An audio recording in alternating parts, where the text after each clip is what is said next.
मैं संदीप नवेरकर और आज हम देखेंगे gravity methods, concepts and graph interpretation. अलग अलग एग्जामिनेशंस में आपको क्वेश्चन पूछा जा सकता है कि ये मेथड क्या है, इसका प्रिंसिपल क्या है, वर्किंग किस तरह से होती है, उसका ग्राफ को किस तरह से इंटरप्रेट करते हैं। जो एमसीक्यू टाइप के एग्जामिनेशन होते हैं वहाँ पर क्वेश्चन आपको कॉन्सेप्ट के ऊपर पूछे जा सकते हैं। तो आज हम इस लेक्चर में उसको पूरा कवर करेंगे।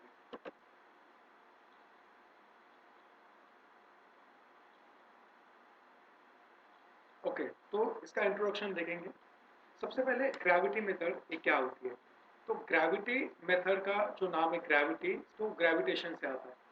तो अगर हम बेसिक से स्टार्ट करेंगे तो ग्रेविटेशन ये न्यूटन ने सबसे फर्स्ट डिस्कवर किया था। तो वहाँ पर न्यूटन ने जो थियरी बताई थी उसके हिसाब से जब दो ऑब्जेक्ट्स होते हैं वो एक दूसरे को अट्रैक्ट करते हैं और उसके बीच का जो फोर्स होता है अट्रैक्शन का, वो होता है उसका जो मास कितना है उसको प्रोपोर्शनल होता है। तो यही प्रिंसिपल हम यूज करते हैं ग्रेविमीटर में, ग्रेविटी सर्वे में हम इसी प्रिंसिपल का यूज करके हम वैल्यूज फाइंड आउट करने की कोशिश करते हैं कि नीचे कौन सा ओवर बॉडी होगी। तो यहाँ पर जैसे भी एनिमेशन में आप देख रहे हो कि अर्थ बॉल को नीचे अट्रैक्ट कर रही है। तो यहाँ पर बॉल बहुत छोटी चीज है पर अर्थ बहुत बड़ी है, तो उसका अट्रैक्शन फोर्स होगा। लेकिन जब हम किसी और बॉडी को देखते हैं तो सरफेस के नीचे अगर कोई और बॉडी होगी, जैसे कि यहाँ पर आपको डायग्राम में दिखाई दे होगा,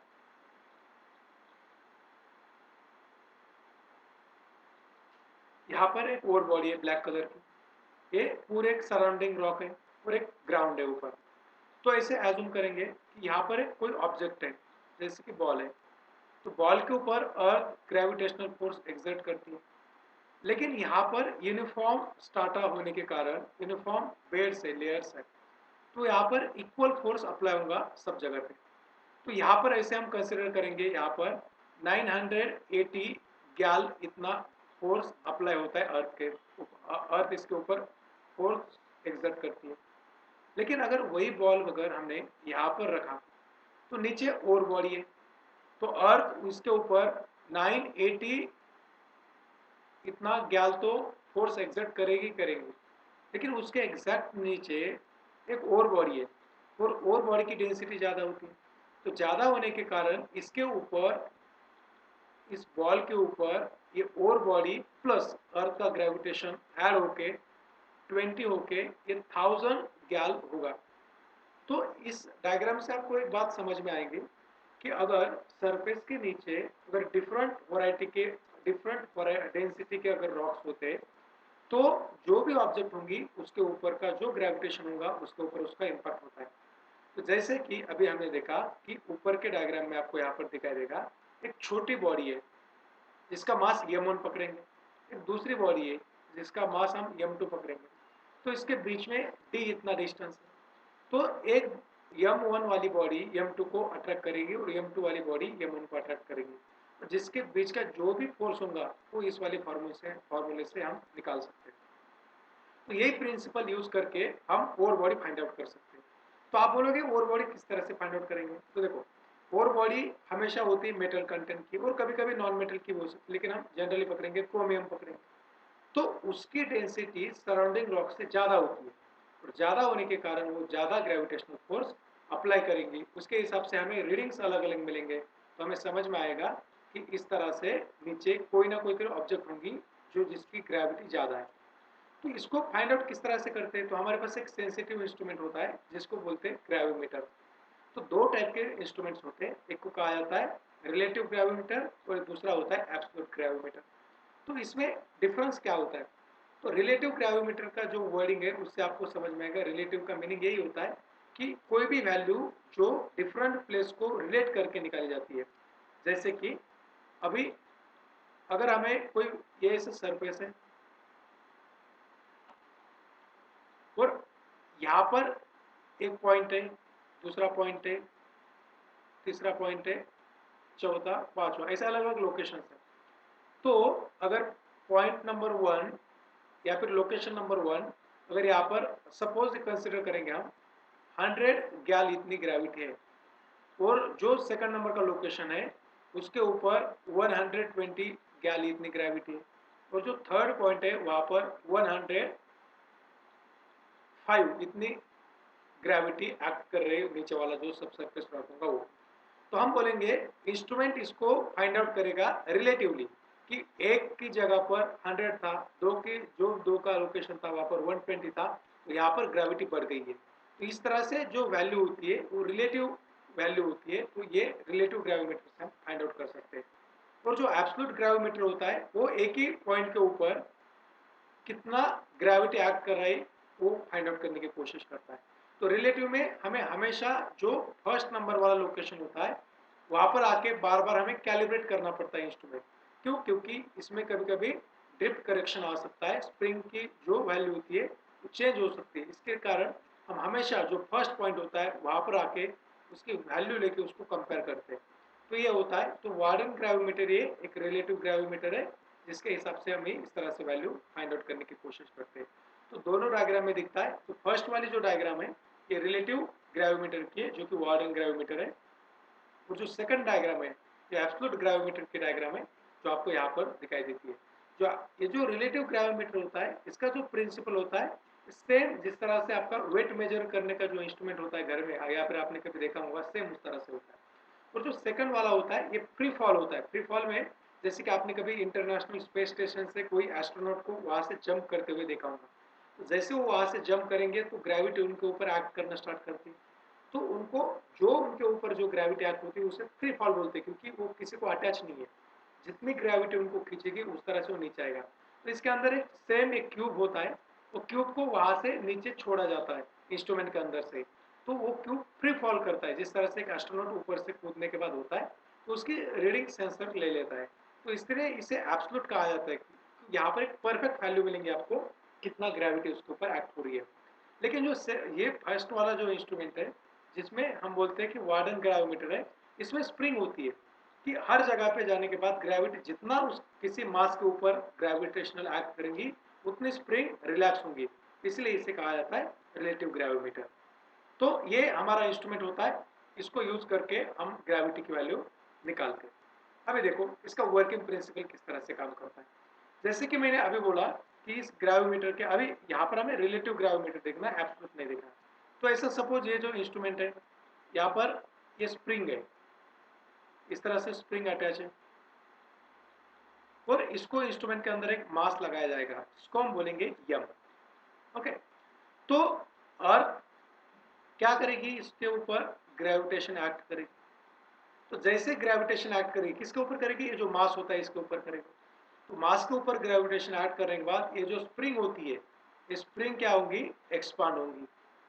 जैसे स्प्रिंग एक्सपांड होंगी तो ये ऐसे मानो कि ये जो उसका ओरिजिनल लेंथ है जिसको हम बोलेंगे यल इतना ओरिजिनल लेंथ है।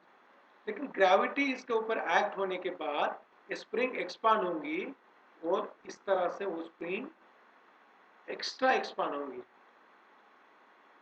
इस तरह से। ओके, तो पहला जो उसका लेंथ था वो यल था, लेकिन अब वो क्या बना?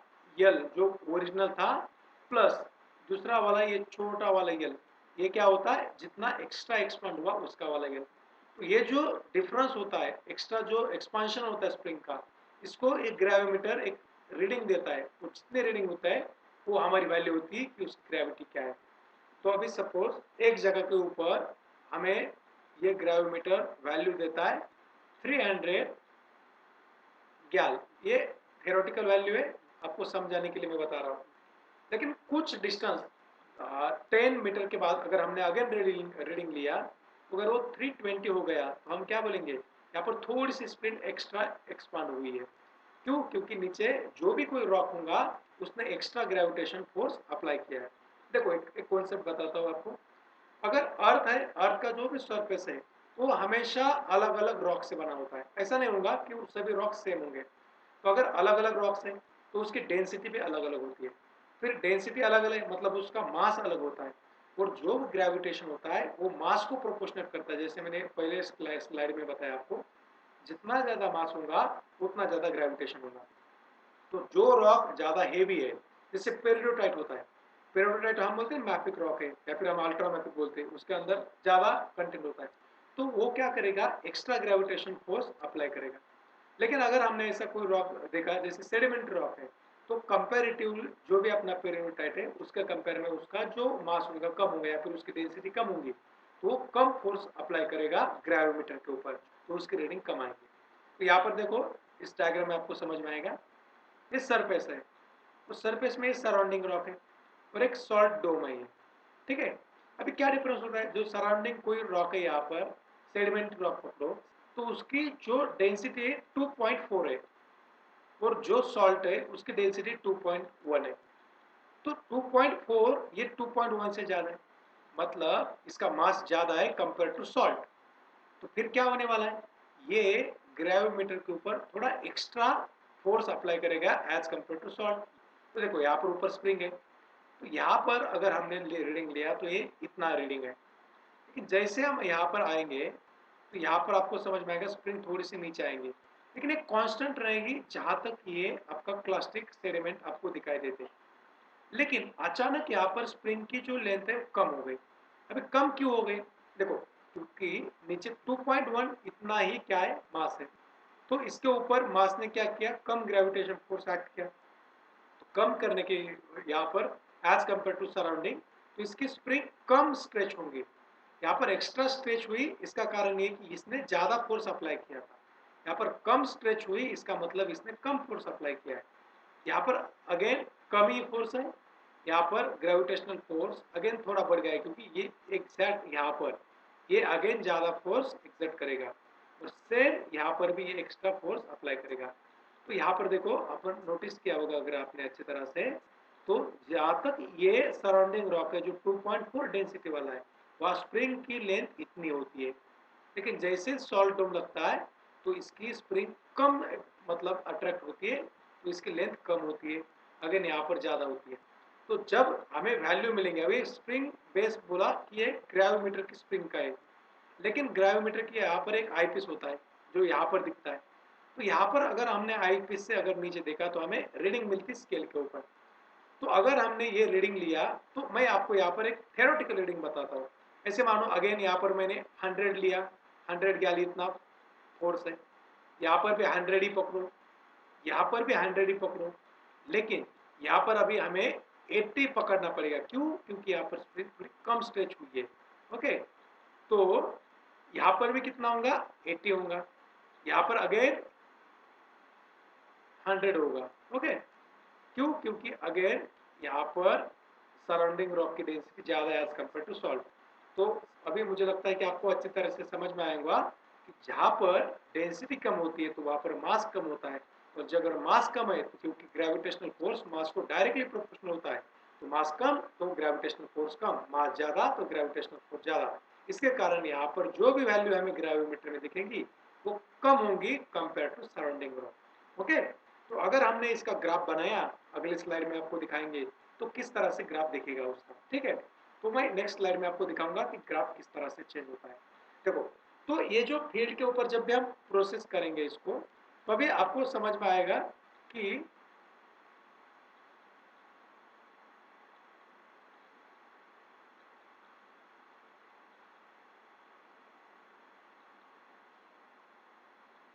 ओके, अभी फील्ड की प्रोसीजर है, मतलब जब भी हम किसी फील्ड के वहां पर जाके ग्रेविमीटर से हम सर्वे करेंगे, ग्रेविटी का सर्वे करेंगे, ठीक है।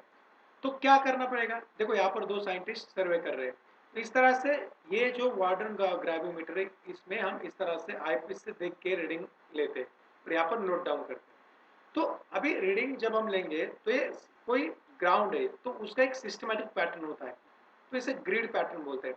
तो हमने क्या किया, देखो, तो यहाँ पर एक ग्राउंड है, तो ये पॉइंट लिया हमने, कुछ फिक्स डिस्टेंस के बाद दूसरा पॉइंट लिया, ऐसे मानो 10 मीटर का डिस्टेंस हमने बीच में छोड़ा, यहाँ पर अगेन 10 मीटर का डिस्टेंस है, तो हम कुछ ऐसे पॉइंट बनाएंगे, ठीक है। तो इससे हमने एक पूरा जितना भी एरिया हमें उसको हमने ग्रिड में कन्वर्ट कर दिया। तो यहाँ से स्टार्ट किया तो एक 10 मीटर में यहाँ पर भी है, तो 10 मीटर जाएंगे एक रीडिंग लेंगे, अगेन इसको जिगजैग में, स्टैंडर्ड पैटर्न है, इससे हमें एफिशिएंसी हमारी ज़्यादा होती है, इसलिए साइंटिस्ट ने ये जो पैटर्न बनाए हैं तो इसको हम फॉलो करेंगे, ठीक है। आप इस तरह से स्ट्रेट जाके भी कर सकते हैं, लेकिन इससे हमारी वैल्यूज करेक्ट आती है, क्योंकि जो भी हम वार्डन ग्रेविमीटर यूज करते हैं उसके अंदर होती है स्प्रिंग, और स्प्रिंग में ड्रिफ्ट करेक्शन आता है, ठीक है। ड्रिफ्ट करेक्शन क्या होता है मैं इसको अभी नहीं बताऊंगा, लेकिन अगले लेक्चर में जब हम उसको डिस्कस करेंगे तब मैं बताऊंगा कि ड्रिफ्ट करेक्शन क्या होता है। तो इस तरह से हम एक पैटर्न को फॉलो करेंगे। 10-10 मीटर के बाद हम एक एक रीडिंग लेंगे और इस रीडिंग को नोट डाउन करेंगे, ठीक है। तो कुछ जगह पे हमें ऐसे मानो कि यहाँ पर 100 गैल मिलेगा, यहाँ पर 120 मिलेगा, कभी 80 मिलेगा, कभी 70 मिलेगा, कभी 120 मिलेगा, कभी 140 मिलेगा। तो हर जगह पे अलग अलग वैल्यूज आएंगी, ठीक है। तो जब जो अभी मैंने आपको स्प्रिंग वाली तीन बताया तो ग्रेविमीटर के अंदर इस तरह से एक स्प्रिंग होती है, तो ये स्प्रिंग हमें अलग अलग वैल्यू दिखाती है, ठीक है। तो यहाँ से हम देखते हैं कि किस तरह से वैल्यू चेंज हुई है। तो ये फील्ड के ऊपर का प्रोसीजर होता है, ठीक है। तो फील्ड में हम हर एक पॉइंट के ऊपर जहाँ पर ग्रिड हमने बनाई है वहाँ पर जाके एक एक वैल्यू लेंगे, उसके हिसाब से हमें वैल्यूज मिलेंगी। ओके, देखो, तो अभी जो अभी हमने डिस्कस किया था सेम किस तरह से, तो ये फील्ड है, तो ये फील्ड के ऊपर ये साइंटिस्ट होगा। तो देखो अभी हम क्या करेंगे, इसको लोकेलिटी 1 बोलेंगे। 10 मीटर के बाद हमने एक दूसरा पॉइंट लिया, इसको 2 बोलेंगे। तीसरा पॉइंट, फोर्थ नंबर का, फिफ्थ नंबर का, सिक्स नंबर का, सेवंथ नंबर, 8 एंड 9। ऐसे हमें 9th अलग अलग पॉइंट है जहां पर हमें रीडिंग लेना है, और हर दो पॉइंट के बीच में 10-10 मीटर का डिफरेंस है, ठीक है। तो हमने यहाँ पर एक रीडिंग लिया, यहाँ पर एक रीडिंग लिया, यहाँ पर एक रीडिंग लिया। अब मैं आपको समझा रहा हूँ कि जो फील्ड के ऊपर जो भी हमारे पास वैल्यूज आती है उसको ग्राफ में किस तरह से रिप्रेजेंट करते हैं। देखो, हमने हर 10 मीटर के बाद एक रीडिंग लिया, तो हमारी स्केल क्या हुई, तो यहाँ पर ग्राफ में अभी एक सेंटीमीटर का होता है, ये ग्राफ के अंदर ये जो डिस्टेंस है 1 सेंटीमीटर का है, तो हम बोलेंगे 1 सेंटीमीटर को फील्ड के ऊपर हमने 10 मीटर का डिस्टेंस लिया है, ठीक है। तो ये लोकेलिटी 1 है, ये 2, 3, 4, 5, 6, 7, 8 एंड 9। ओके, तो जो ये लोकेलिटीज है यहाँ पर एक्चुअल डिस्टेंस 10-10 मीटर का था, लेकिन हमने ग्राफ के ऊपर 1-1 सेंटीमीटर का पकड़ा, ठीक है। और यहाँ पर थियोरेटिकल बता रहा हूँ मैं आपको समझाने के लिए, सिर्फ ये हाइपोथेटिकल वैल्यूज है। 100, 200 गैल, मिली गैल में 300, 400, 500, 600 वैल्यू लिए। चलो, ये जो जियोलॉजिस्ट है इन्होंने वैल्यू लिया फर्स्ट पॉइंट के ऊपर, तो ऐसे मानो ये 300 वैल्यू थी, यहाँ पर अगेन 300 ही वैल्यू आई थी, थोड़ा कम ज़्यादा हो सकता है लेकिन हम ग्राफ को समझने के लिए ले रहे हैं। थर्ड नंबर के लोकेशन पे अगेन 300 वैल्यू आ गई, लेकिन अभी जहाँ पर फोर्थ नंबर का लोकेशन स्टार्ट होता है यहाँ पर एक और बॉडी है, ये वाली, तो साइड का ऐसे मानो 3 ग्राम पर सेंटीमीटर क्यूब इतनी डेंसिटी थी, लेकिन और बॉडी की डेंसिटी मानो 5 ग्राम पर सेंटीमीटर क्यूब है, मतलब सराउंडिंग से इसकी डेंसिटी ज़्यादा है। तो अगेन जैसे हमने अभी डिस्कस किया, तो वहाँ पर डेंसिटी ज़्यादा है मतलब मास ज़्यादा है, मास ज़्यादा मतलब उसकी वैल्यू ज़्यादा है। यहाँ पर पहले 300 थी, तो यहाँ पर हमें 500 इतनी वैल्यू आएंगी ग्रेविटी की, ठीक है। तो यहाँ पर अगेन 500 इतनी वैल्यू आएंगी, लेकिन यहाँ पर फिर अपनी ओवर बॉडी खत्म हो गई, अगेन 300 वैल्यू आएंगी, तो सेम है। तो मुझे लगता है आपको अच्छी तरह से समझ में आएगा। चलो, तो अभी उसको हम ग्राफ के ऊपर रिप्रेजेंट करेंगे। तो जो लोकेशन नंबर 1 था वहाँ पर हमें वैल्यू मिली थी 300, तो मैंने यहाँ पर एक पॉइंट लगा दिया। सेकंड नंबर के लोकेशन पे अगेन हमें 300 ही वैल्यू आई थी, तो यहाँ पर एक पॉइंट हमने लिख दिया। थर्ड नंबर के लोकेशन पे सेम हुआ था, लेकिन जैसे हम फोर्थ नंबर के लोकेशन पे आएंगे तो हमारी वैल्यू आई थी 500 वैल्यू। सिक्स नंबर पे अगेन हमारी आई, फिफ्थ नंबर पे 500 आई थी, लेकिन जैसे हम 6 नंबर पे आए थे तो 300 वैल्यू आई थी, यहाँ पर 300। तो इस तरह से हमारा ग्राफ बन गया। अगर हमने ये सभी पॉइंट कनेक्ट किए तो हमें इस तरह से ग्राफ मिलेगा। मतलब ये ग्राफ मैं यहाँ पर ड्रॉ करूँ तो ग्राफ इस तरह से आएगा, मतलब जहाँ पर भी ओवर बॉडी होगी वहाँ पर ग्राफ ऊपर जाता है, ठीक है। अभी यही एग्जाम्पल में अगर आपको थोड़ा सा उल्टा करके बताऊँ, तो अगर सराउंडिंग रॉक की मैंने बोली थी 3 डेंसिटी है, अगर ये क्रोमाइट था इसलिए इसकी ज़्यादा हमने ली 5 डेंसिटी ली थी, लेकिन अगर ये सॉल्ट डोम है या फिर यहाँ पर सिर्फ कैविटी है, एम्प्टी कैविटी है, सिर्फ कुछ भी नहीं उसके अंदर, तो इसका 1 ग्राम मतलब 1 ग्राम पर सेंटीमीटर क्यूब पकड़ा हमने, मतलब इसकी डेंसिटी अभी सराउंडिंग से कम है। तो क्या 300 300 300 यहाँ पर 500 नहीं आएगा, यहाँ पर अब आएगा 100। क्यों 100 आएगा? क्योंकि वहां पर सॉल्ट डोम है, सॉल्ट डोम मतलब उसकी डेंसिटी 1 है, और 1 मतलब डेंसिटी कम है तो मास कम है, मास कम तो वैल्यू कम आएंगे, तो यहाँ पर हमने हाइपोथेटिकल वैल्यू 100 लिया। तो इसका ग्राफ कैसे आएगा? तो 300 300 300 रहेगा, लेकिन फोर्थ नंबर पे इसकी वैल्यू 100 के लिए नीचे आएगी अगेन वैल्यू। तो जब भी लो डेंसिटी वाली अगर बॉडी नीचे है सरफेस के अंदर, तो ग्राफ हमारा नीचे जाता है। अगर सरफेस के नीचे अगर कोई और बॉडी है, उसकी डेंसिटी अगर सराउंडिंग से ज़्यादा है, तो हमारा ग्राफ ऊपर जाता है। और आई होप आपको अभी अच्छी तरह से समझ में आएगा कि फीड के अंदर अगर कोई भी लो डेंसिटी वाली बॉडी हो, तो ग्राफ हमारा नीचे आता है, वो डिप्रेशन शो करता है। और अगर फीड के अंदर अगर हमारी और बॉडी की डेंसिटी ज़्यादा हो, हमारा ग्राफ ऊपर जाता है। इस तरह से फीड के ऊपर क्या है, तो इसका हमें इंटरप्रिटेशन समझ में आता है। देखो, जो अभी आगे की स्लाइड में यहाँ पर हमने 3 अलग अलग कंडीशंस लिए, जो अभी मैंने आपको समझाया सेम कंडीशन में। जो फर्स्ट डायग्राम है, इसमें ऊपर सैंडस्टोन है सभी जगह पे, तो इसका कुछ वैल्यू नहीं, क्योंकि सेम वैल्यू आएंगी ऊपर सैंडस्टोन की, तो इससे हमारा ग्राफ इन्फ्लुएंस नहीं होगा। लेकिन हमारा ग्राफ इन्फ्लुएंस होगा अब, क्योंकि साइड में ग्रेनाइट है, ग्रेनाइट की डेंसिटी 2.6 है, और यहाँ पर जो दूसरी यहाँ पर इंक्लूजन है, यहाँ पर हम बोलेंगे यहाँ पर एक डाइक है जिसकी डेंसिटी 2 है। तो मैंने अगेन क्या बोला था जैसे पहले कि सराउंडिंग की डेंसिटी ज़्यादा है, लेकिन हमारी और बॉडी की या फिर और बॉडी या फिर कोई भी जो हमारी बॉडी है जिसका हम यहाँ पर इंटरप्रिटेशन कर रहे हैं, उसकी डेंसिटी कम है, तो यहाँ पर 2 है, सराउंडिंग में 2.6 है, तो हमारा ग्राफ इस तरह से नीचे आएगा। सेम यहाँ पर देखो, यहाँ पर डोलेराइट की डाइक है जिसकी डेंसिटी 3.3 है, और सराउंडिंग में ग्रेनाइट है जिसकी डेंसिटी 2.6 है, और सैंडस्टोन सेम होने के कारण इसका ग्राफ के ऊपर कोई भी इम्पैक्ट नहीं होगा। तो जैसे भी अभी बोला था मैंने आपको, तो यहाँ पर अगर हमारी और बॉडी या फिर जो भी इंक्लूजन होगा या फिर जो भी हमारी कोई और बॉडी होगी, उसकी डेंसिटी अगर ज़्यादा है तो ग्राफ हमारा इस तरह से ऊपर जाएगा। ओके, यहाँ पर फॉल्ट है, देखो साइड में ग्रेनाइट है, यहाँ पर सैंडस्टोन है, तो सैंडस्टोन की 2.2 है, ग्रेनाइट की 2.6 है, इसलिए यहाँ तक हमारी ग्रेविटी का जो भी डेटा है यहाँ पर ज़्यादा रहेगा। लेकिन जैसे फॉल्ट आएगा तो सराउंडिंग की डेंसिटी कम हुई, तो हमारा ग्राफ भी इस तरह से शो करेगा। तो अगर आपने ग्राफ देखा तो ग्राफ से भी आप इंटरप्रेट कर सकते हो कि जो भी नीचे वाला कोई भी रॉक होगा तो उसके अंदर क्या हो सकता है। अगर ग्राफ नीचे आया तो उसकी डेंसिटी कम वाला कोई भी वहाँ पर इंक्लूजन हो सकता है, अगर ग्राफ ऊपर गया तो इसका मतलब वहाँ पर डेंसिटी ज़्यादा हो सकती है। ठीक है, देखो इस वाले लेक्चर में हमें सिर्फ ग्राफ को इंटरप्रेट करना है, ये हमारा मकसद है, क्योंकि इसकी थ्योरी है मैंने बेसिक में बताया, थ्योरी के हमें नेक्स्ट वाले लेक्चर में कंप्लीट करेंगे, या फिर पहले वाले लेक्चर में कुछ थ्योरी हमने कंप्लीट भी की है।